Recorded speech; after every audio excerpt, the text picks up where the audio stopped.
বন্ধুরা নমস্কার। যতন খুলুমখা আবারও বিজেপির অফিসে হামলা হয়েছে। টিভির পর্দায় দেখা গেছে বিজেপির অফিসে ভাঙচুর করা হয়েছে এরকম দৃশ্য, এবং এটা নাকি সাবরুমের কলা ছড়াতে হয়েছে। বিজেপির অফিসে এর আগেও গত কয়েক মাসে আরও কয়েক জায়গাতেই হামলা হুজ্জুতির ঘটনা আর খবর পাওয়া গেছিল।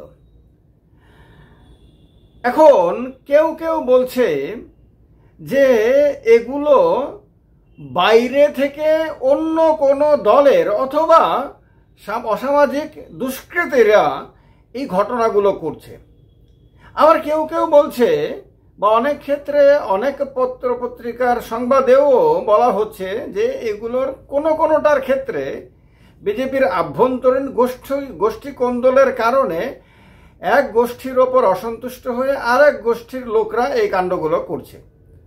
অনেক ক্ষেত্রে তিপ্রা মাথার কর্মীদের ওপরে অভিযোগের তীর নিক্ষেপ করা হয়। এখন কথা হলো, যদি আমরা একটা একটা করে বিচার বিশ্লেষণ করি তাহলে প্রথমে প্রশ্ন আসে যে বিজেপির আভ্যন্তরীণ গোষ্ঠী কোন্দলের কারণে দলের কর্মীরাই যদি দলের পার্টি অফিসে হামলা চালায়, ভাঙচুর করে, তাহলে কি প্রমাণিত হয়? প্রমাণিত হয় যে দলের কর্মীদের একটা অংশ, কতটা বড় অংশ সেটা তো তদন্তের বিষয়, কিন্তু একটা অংশ অবশ্যই দলের প্রতি আস্থাহীন। দলের প্রতি তাদের আস্থা নাই, বিশ্বাস নাই, সম্মান নাই, শ্রদ্ধা নাই। তার কারণেই দলের অফিসে কেউ হামলা চালাতে পারে। এই ঘটনাগুলো যদি রাজ্যের বিভিন্ন জায়গাতে হচ্ছে, এমনটা যদি হয়, তাহলে তো বিজেপির ভবিষ্যতের জন্য বড় টেনশনের কারণ বিজেপির কর্মীরাই বিজেপির অফিসে হামলা করে। এটা সাধারণ মানুষের কাছে এটা ভয়ঙ্কর বার্তা। সাধারণ মানুষের বিজেপির প্রতি শ্রদ্ধা, সম্মান যদি অবশিষ্ট কিছু থেকে থাকে, সেটাও তো নষ্ট হয়ে যাওয়ার কথা। আর যদি ওই আরেকটা অংশের দাবি যদি মেনে নিই, তাহলে বাইরে থেকে দুর্বৃত্তরা অথবা অন্য দলগুলোর কর্মীরা বা দুষ্কৃতীরা বিজেপির অফিসে হামলা চালাচ্ছে যদি ধরে নিই, তাহলে কি প্রমাণিত হয়? প্রমাণিত হয় যে বিজেপি তাহলে দুর্বল হয়ে গেছে। বিজেপির কর্মীরা নিজেদের দলের অফিস রক্ষা করতে পারছে না অথবা রক্ষা করছে না।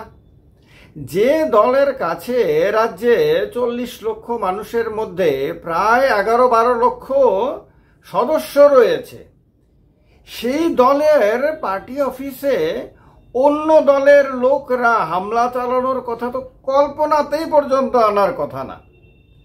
12 লক্ষের মতন কর্মী থাকলে সেই দলের দিকে তো চোখ তুলে তাকানোর আগে 1000 বার চিন্তা করার কথা। কিন্তু যদি অন্য দলের কর্মীরা বা অসামাজিক শক্তিগুলো বিজেপির অফিসে হামলা চালানোর মতন সাহস করে, তাহলে তো এটা প্রমাণিত হয় বা ধরে নেওয়া যেতে পারে যে বিজেপির কর্মীরা তাদের দলের অফিস রক্ষা করার ব্যাপারে বিন্দুমাত্র আগ্রহী না, অথবা সক্ষম না, অথবা তাদের দলের প্রতি কোনো আনুগত্যই নাই, দলের প্রতি কোনো বলে না অ্যাটাচমেন্ট তাই নাই। তাহলে এটা আরেকটা বিপর্যয়ের ইঙ্গিত দেয় যে দলের সদস্য সংখ্যা কাগজে কলমে বেড়েছে, কিন্তু দলের প্রতি অনুগত, দলের প্রতি দায়বদ্ধ এমন কর্মী বা সদস্যের সংখ্যা বাড়েনি, বা আগে যা ছিল তাও আর অক্ষত থাকেনি, তাও কমে গেছে। ফলে এইটাও ভবিষ্যৎ বিপর্যয়ের ইঙ্গিত দেয়। এর বাইরে যদি আমরা তিপ্রা মথার দিকে যদি তাকাই, কারণ অনেক ক্ষেত্রে তিপ্রা মথার বিরুদ্ধেই তো অভিযোগগুলো উঠেছে, বা অধিকাংশ ক্ষেত্রেই আপনার তিপ্রাসা এলাকাগুলোতে যে হামলাগুলো হয়েছে সেগুলোতে তিপ্রা মথার বিরুদ্ধে অভিযোগের তীর গেছে বারবার। তিপ্রা মথা শরিক দল, সহযোগী দল, বন্ধু দল, একসাথে এক মায়ের পেটের সন্তানের মতনই তাদের সম্পর্ক থাকার কথা আর কি। এত প্রেম, এত ভালোবাসা থাকার কথা। কিন্তু তিপ্রামথার কর্মীরা যদি বিজেপির অফিসে যদি হামলা চালায়, তাহলে এটাও তো বড় ধরনের একটা টেনশনের বিষয়, দুশ্চিন্তার বিষয়। এইটাও তো, কারণ একসঙ্গে যারা থাকছে, একসঙ্গে খাচ্ছে, ঘুমাচ্ছে, গল্প করছে, পরিকল্পনা করছে, উন্নয়ন করছে, উন্নয়নের বন্যা বইয়ে দিচ্ছে, উন্নয়নের জোয়ার তুলে দিচ্ছে বিভিন্ন দিকে, আবার যে উন্নয়নটাকে হজম করছে একসঙ্গেই, এরকম কথাও তো বিভিন্ন দিকে শোনা যায়।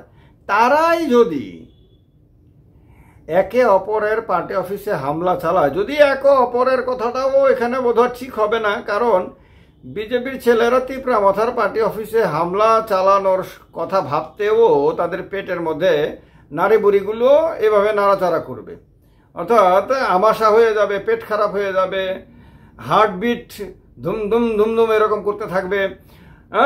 তারপর নানান ধরনের নিজের ভেতরে প্রবলেম শুরু হয়ে যাবে। তিপ্রামথার পার্টি অফিসে হামলা করার কথা ভাবতেই, করা তো অনেক দূরের কথা।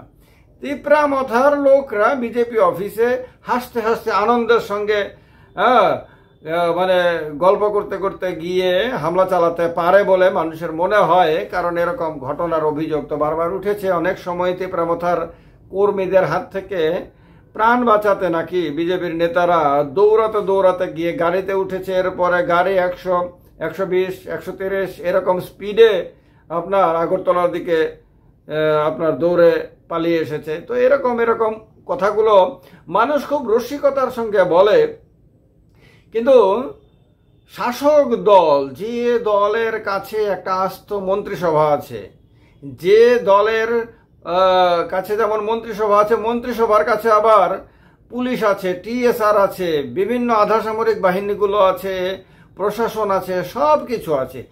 শুধু তা না, এই দলের কাছে তো আমরা যদি দেখি আর কি ভালোভাবে, ত্রিপুরা আছে, ভারতের সরকার আছে, তারপরে আপনার সৌরমণ্ডল আছে, সৌরমণ্ডলের সবগুলি গ্রহ আছে, সূর্য আছে, চন্দ্র আছে, মঙ্গল আছে, বুধ আছে, বৃহস্পতি আছে, শুক্র আছে, ইউরেনাস, নেপচুন, প্লুটো, ভলকান, যা যা আছে আর কি সবই তো আছে এদের কাছে।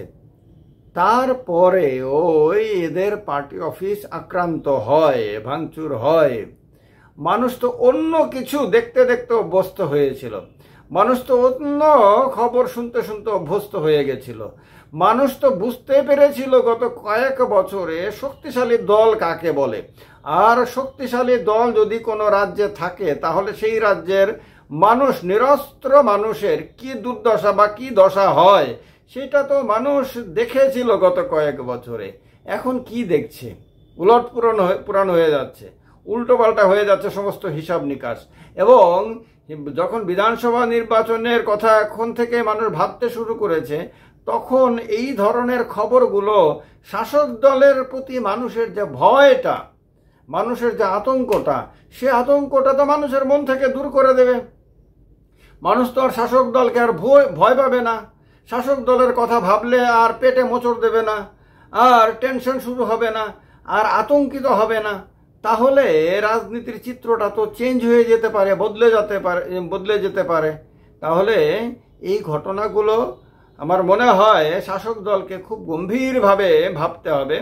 শাসক দলের ভবিষ্যৎ রাজনীতির জন্য এটা অনেক বড় খবর। কিন্তু কালাছড়াতে যেটা হয়েছে, কালাছড়া বা কলাছড়া যাই হোক, হয়তো উচ্চারণে হয়তো একটু ভুল ত্রুটি হতে পারে, যেটা হয়েছে, বা এর আগে খুমুলুঙে যেটা হয়েছিল, বা এর আগে এডিসি এলাকার বিভিন্ন জায়গায় যেগুলো ঘটেছিল বলে খবর বিভিন্ন সময় বেরিয়ে এসেছে বা মানুষের মুখে মুখে শোনা গেছে, সেইগুলো বিজেপিকে খুব গম্ভীরতার সঙ্গে ভাবতে হবে। যদিও বিজেপিতে কেউ ভাবছে বলে মনে হয় না, আর এরকম কোনো খবর এলে বিজেপি যে খুব সিরিয়াস বা খুব যে টেনশন এরকমটা মনে হয় না। বিজেপির কাছে হয়তো, বিজেপির অনেকের কাছে হয়তো মনে হতে পারে এগুলি আর কি, কারণ পার্টির প্রতি দায়বদ্ধতা, পার্টির প্রতি নিষ্ঠা, পার্টির প্রতি সম্মানবোধ, শ্রদ্ধাবোধ, এইগুলি যখন বিরল, এগুলি যখন প্রায় মাইনাস, তখন তো এই ঘটনাগুলো কারোর কাছেই, কারোর মনের মধ্যে দাগ কাটার কথা না, দাগ কাটছে বলে মনেও হয় না কারোর। আপনাদের মনে হয় কি যে এই ঘটনাগুলো বিরোধীরা করছে, বা আপনাদের কি মনে হয় কারোর যে এই ঘটনাগুলো বিজেপির টেনশনের কারণ? আভ্যন্তরীণ যে কোন্দল, এটা কি এমন আকারই ধারণ করে নিয়েছে যে দলের পার্টি অফিসে দলের কর্মীরা হামলা চালাবে? কি মনে হয়, যাই আপনাদের মনে হয় সেটাই কমেন্ট বক্সে কমেন্ট করে জানাবেন, তাহলে একটু সমৃদ্ধ হওয়ার সুযোগ পাবো। ভিডিওটা যদি মনে হয় যে হ্যাঁ সমসাময়িক রাজনীতি বা রাজ্য রাজনীতির একটা চিত্র, প্রকৃত চিত্র তুলে ধরছে, তাহলে ভিডিওটাকে শেয়ার করবেন অন্যান্য বন্ধুদের কাছে। ভিডিওটা ভালো লাগলে লাইক করবেন, শেয়ার করবেন, আর চ্যানেলটাকে, ত্রিপুরা পলিটিক্যাল শো চ্যানেলটাকে যদি এখনও সাবস্ক্রাইব না করে থাকেন তাহলে সেটাও করবেন। ভালো থাকবেন সবাই, যত্ন খুলুমখা, সবাইকে নমস্কার।